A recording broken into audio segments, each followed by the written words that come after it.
1000 litre दुधात 500 litre भेसळ shampoo ही मिसळला 13 जणांना बेड्या। रोज सकाळी उठल्या उठल्या तुम्ही आणि तुमची मुलं विश्वासानं जे दूध पिताय ना, ते दूध आहे की तुमच्या शरीरात हळूहळू भिनणारं विष आहे, हा प्रश्न आता उपस्थित झालाय। कारण महाराष्ट्रात दुधाच्या नावाखाली विष देण्याचा धंदा एफडीएनं पकडलाय। पुण्याच्या आंबेगाव, जुन्नर, खेड आणि शिरूर परिसरात अन्न व औषध प्रशासनानं जे सत्य बाहेर आणलंय ते ऐकून कोणत्याही सुजाण माणसाचं रक्त सळसळेल। 1000 लिटर शुद्ध दुधात चक्क 500 लिटर केमिकल, पांढरा रंग आणि केसांचा शॅम्पू मिसळला जातोय। ज्या शॅम्पूने आपण केस धुतो तो शॅम्पू आपल्या पोटात ढकलला जात होता। आपल्याकडे दुधाला पूर्णा न म्हणतात, लहान लेकरांपासून ते म्हाताऱ्यांपर्यंत प्रत्येकाच्या आरोग्याचा तो पाया असतो। पण याच दुधाच्या नावाखाली तुमच्या आमच्या घरात लेकरा बाळांच्या पोटात थेट विष कालवलं जात होतं म्हणण्यापेक्षा त्याचा रीतसर कारखानाच थाटला गेला होता। पुणे जिल्ह्याच्या आंबेगाव तालुक्यातील मनसर शहरात अन्न आणि औषध प्रशासनानं धडाकेबाज आयुक्त तुकाराम मुंडे आणि पुणे ग्रामीण पोलिसांच्या स्थानिक गुन्हे शाखेनं मिळून जो दणका दिलाय त्यानं अख्ख्या महाराष्ट्रातील दूध माफियांचे धाबेदार आले। ही नुसती कारवाई नाहीये, तर महाराष्ट्राच्या आरोग्याशी खेळणाऱ्या एका फार मोठ्या आंतरजिल्हा टोळीचा गेम ओव्हर झालाय। काय आहे हा प्रकार? दुधात शॅम्पू आणि केमिकल मिसळून कसं दूध तयार केलं जात होतं आणि एफडीएनं कसा त्यांचा खेळ उद्ध्वस्त केलाय पाहूया त्या व्हिडिओतून। नमस्कार, मी स्नेहल चौधरी, आपण पाहत आहात LS मराठी।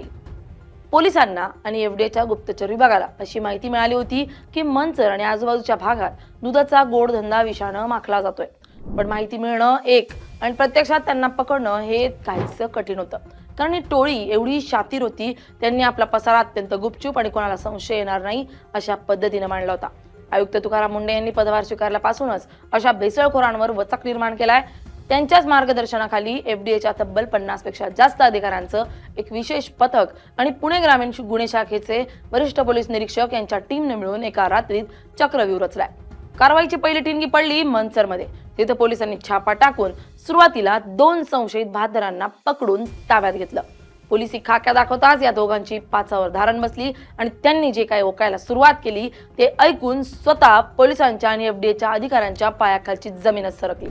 हा फक्त एका छोट्या डेअरीचा किंवा एखाद्या गावापुरता मर्यादित असलेला धंदा नव्हता, तर हे एक आंतरजिल्हा महाजाळ होतं, ज्यानं महाराष्ट्रातील 5 ते 6 जिल्हे आपल्या विळख्यात घेतले होते। मनसर मधून मिळालेल्या धाग्यांचा पाठलाग करत पोलिसांनी सोलापूर जिल्ह्यातील अकलूज, अहिल्यानगर, छत्रपती संभाजीनगर मधील सिल्लोड, सांगली आणि थेट मुंबई नजीकच्या भिवंडीपर्यंत एकाच वेळी धाडी टाकल्या। ही एवढी मोठी आणि गुप्त मोहीम होती की स्थानिक पोलिसांनाही शेवटच्या क्षणापर्यंत याची भणक लागली नव्हती। या महामोहिमेत एकाच वेळी 13 पेक्षा जास्त मुख्य म्होरक्यांना बेड्या ठोकण्यात आला आणि त्यांच्याकडून तब्बल 2.5 ते 3 कोटी रुपयांचा मुद्देमाल जप्त करण्यात आला। भेसळ करायची एक पद्धत असते, दुधात पाणी मिसळणं आपण आजवर ऐकलंय, पण इथं तर अख्खं दूधच रसायनांमधून प्रयोगशाळेतल्यासारखं बनवलं जात होतं। या टोळीचं गणित कसं होतं बघा। शेतकऱ्यांकडून आलेल्या 1000 लिटर शुद्ध आणि चांगल्या दुधात हे लोक तब्बल 500 लिटर बनावट दूध मिसळायचे, म्हणजे 2 ग्लास खऱ्या दुधात 1 ग्लास शुद्ध केमिकल आणि विष ओतायचे। आता प्रश्न पडतो की हे 500 लिटर बनावट दूध किंवा बनावट पाणी कसं तयार व्हायचं? तर याचं उत्तर अत्यंत भयानक आहे। हे माफिया बाजारातून उग्र वास नसलेला, कोणताही सुवास नसलेला केमिकल शॅम्पू मोठ्या प्रमाणावर विकत आणायचे। दुधाला पांढरा शुभ्र रंग यावा, त्याला खऱ्या दुधासारखा फेस यावा आणि दुधाची घनता टिकून राहावी, यासाठी या उग्र वास नसलेल्या शॅम्पूचा वापर केला जायचा। नुसता शॅम्पू नाही, तर त्यामध्ये अतिशय घातक अशी रसायनं, युरियासारखे पदार्थ आणि स्वस्त दर्जाची दुधाची पावडर एकत्र केली जायची। हे सगळं मिश्रण एका मोठ्या टँकमध्ये पाण्यात उभं ढवळलं की ते बघणाऱ्याला वाटावं की अगदी गाई म्हशीच्या कासेतून आत्ताच काढलेलं ताजं आणि घट्ट दूध आहे। या बनावट दुधाला कोणताही वास येत नसल्यामुळं लॅबमधील साध्या चाचण्यांमध्ये ते पकडणं कठीण व्हायचं। हे 500 लिटर विष त्या 1000 लिटर चांगल्या दुधात मिसळलं की झालं 1500 लिटर दूध तयार। रोज हजारो लिटर अशा पद्धतीचं दूध बाजारात जात होतं आणि हे पाप 1-2 दिवस नाही, तर गेल्या तब्बल 2 वर्षांपासून अविरतपणे सुरू होतं। हे भेसळयुक्त दूध कुठे जात होतं? तर हे दूध कोणत्याही साध्या गल्लीबोळातील दुकानात जात नव्हतं। हे माफिया एवढे मोठे होते की त्यांनी महाराष्ट्रातील आघाडीच्या आणि अत्यंत नामांकित अशा दूध ब्रँड्सना आणि मोठ्या नामांकित डेअरी कंपन्यांना या दूध पुरवठा करण्याचं कंत्राट मिळवलं होतं।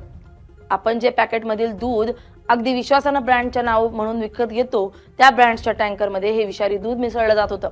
यापेक्षा भयंकर बाब म्हणजे याच केमिकलच्या दुधापासून मोठ्या प्रमाणावर खवा, पनीर, पेढे आणि इतर दुग्धजन्य पदार्थ तयार केले जायचे आणि ते सणासुदीच्या काळात किंवा हॉटेल व्यवसायासाठी संपूर्ण महाराष्ट्रात सप्लाय केले जायचे। आता सामान्य माणसानं विचार करावा की जे लहान मूल सकाळी उठल्या उठल्या दुधाचा ग्लास तोंडाला लावतं त्याच्या पोटात रोज काय जात होतं। शॅम्पू आणि केमिकल मानवी शरीरासाठी किती घातक आहेत हे वेगळं सांगायला नको। यामुळे यकृत खराब होणं, किडनीचे आजार होणं, पोटात अल्सर होणं आणि दीर्घकाळात कर्करोगासारखे दुर्धर आजार होण्याचा धोका असतो।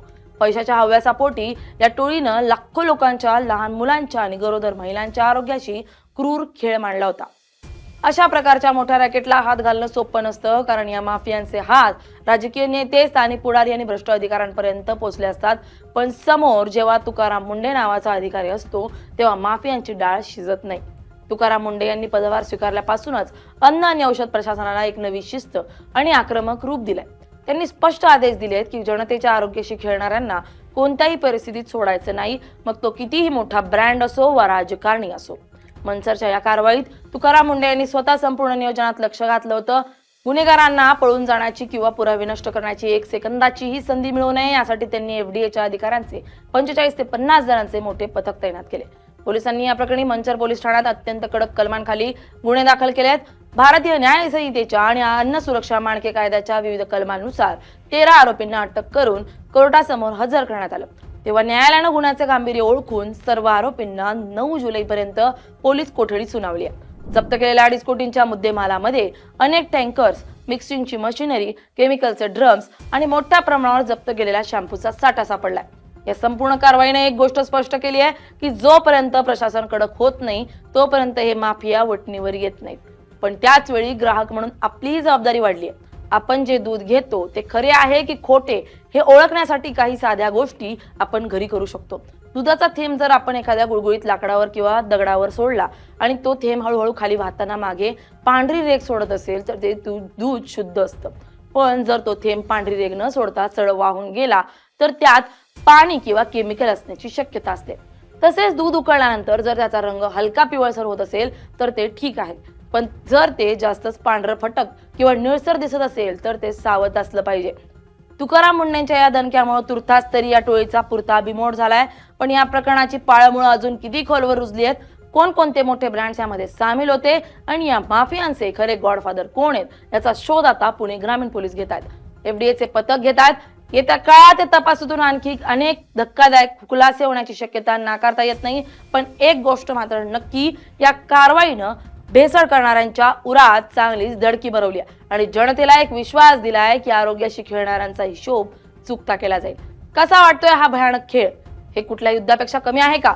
सीमेवरचा शत्रू समोरून वार करतो, पण दुधाचे पांढरे कसाई आपल्या घरात घुसून आपल्याच पैशाने आपल्याला मारतायत। जागे व्हा, आपल्या दुधाची तपासणी करा, संशयास्पद डेअरीवर बहिष्कार टाका आणि या विषारी धंद्यांविरोधात आवाज उठवा। आज आपण गप्प बसतो तर उद्याची पिढी आपल्याला कधीच माफ करणार नाही। Bureau report, LS Marathi.